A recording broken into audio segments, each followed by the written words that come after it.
Dunyodagi eng xavfli jang san'atidan biri, ya'ni qo'rqoqsiz janglarda ishtirok etadigan o'zbekistonlik jangchi borligini bilarmidingiz? Qarshi oling, Shahobiddin Egamov. Uning bazasi boks sport turi bo'lib, professional boksda 3 ta jang o'tkazib, ularning barchasida g'alaba qozongan. Qo'rqoqsiz janglarda esa 4 ta jangda ularning barchasi nokaut edi.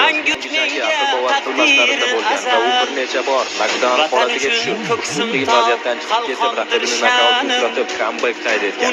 Marhamat, jangni tomosha qiling. Uçku samanım, bor bo'lsam chamanimda, o'lsam kafanim.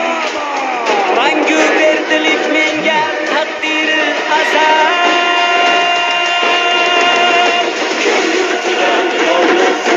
Mendirman o'sha